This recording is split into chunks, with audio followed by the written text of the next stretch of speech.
It's about having fun. It's about being creative. It's personality. And it's escapism.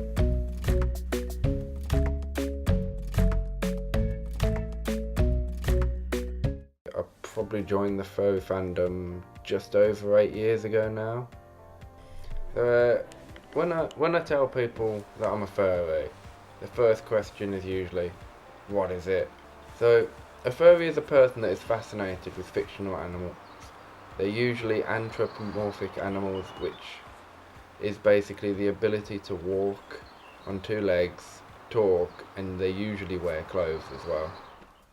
The furry culture itself mostly originated from the fictional works such as the well-known Disney's Robin Hood. This kind of led onto small groups that would meet up and swap artworks, ideas, and some literature. With the introduction of the internet, fans could now socialise with different people online, share ideas, especially on websites such as DeviantArt. And they can then as well immerse themselves in virtual games, can make characters in certain ones. For myself, it was probably watching a lot of Looney Tunes growing up, and I kind of took an interest in why these characters were a certain way that they are, and I just liked the idea of getting into a character and just being someone completely different.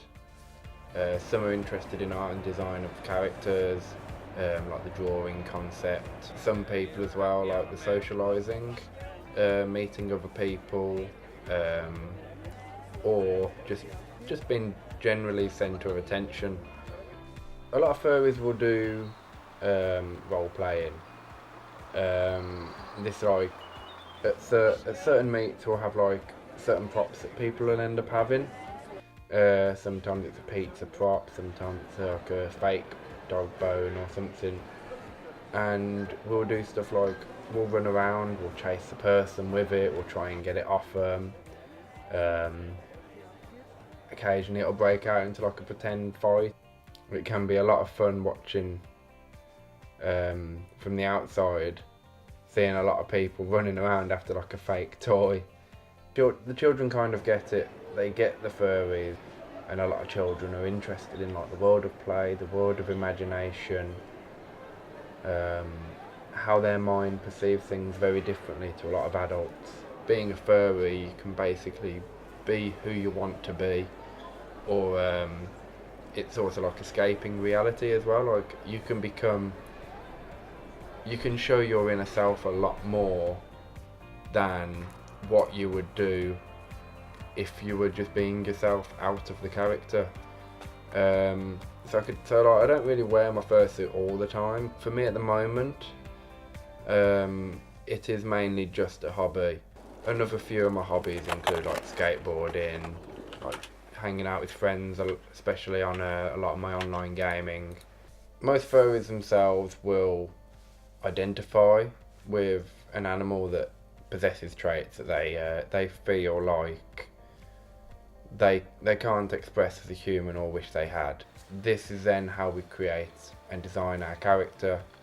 This character is used as basically a persona.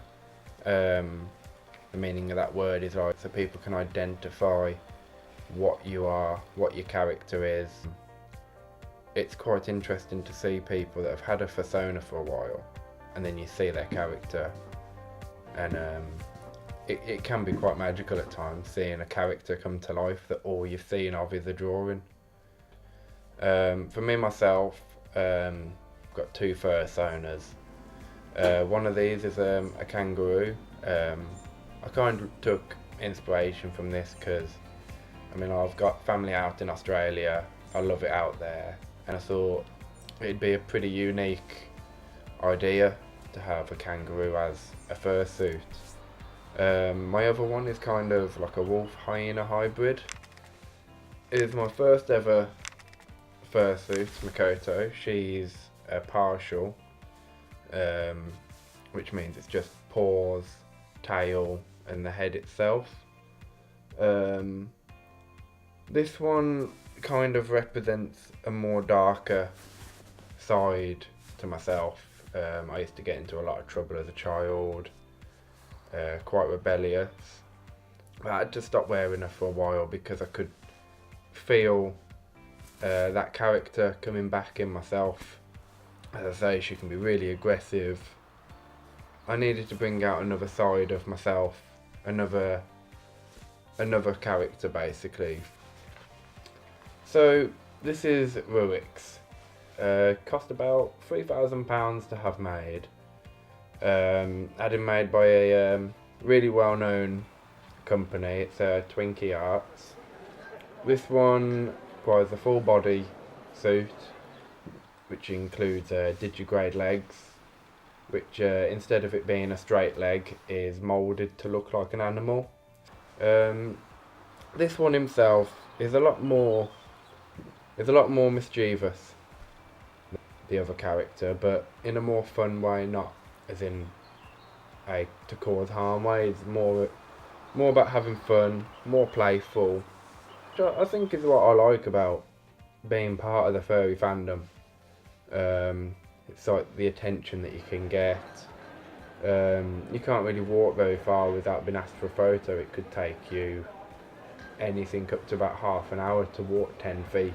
Some furries like hand make their own suits, while others themselves have it professionally made, like I've done myself.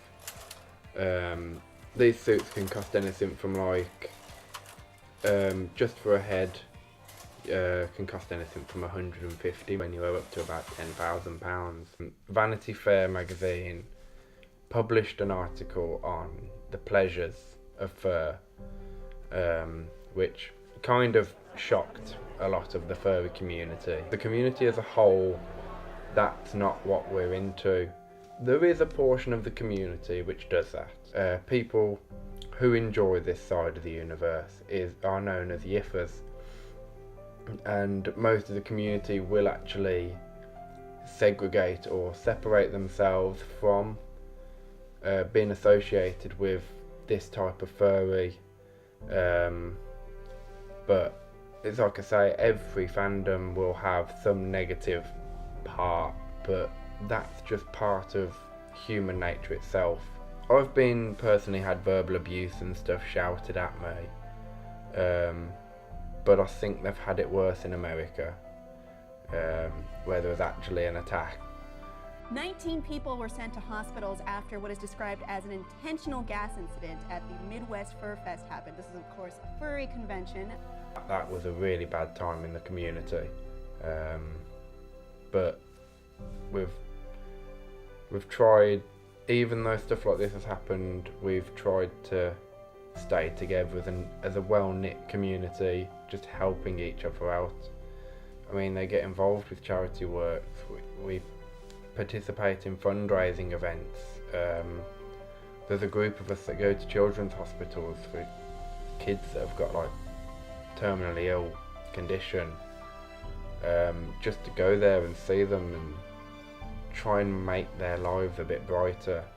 But with the media, it's become increasingly difficult to actually do this. There are some people that welcome furries with open arms, especially when there's a convention in town. Shops and businesses will welcome a lot of places. Some of them will paint in the paws outside the shops.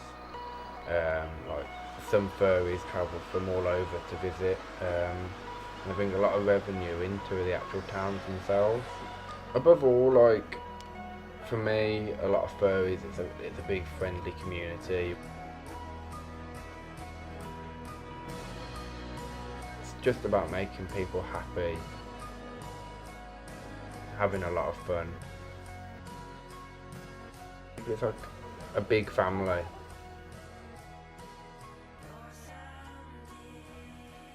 It's nice that there are still a lot of people out there that welcome this community with open arms.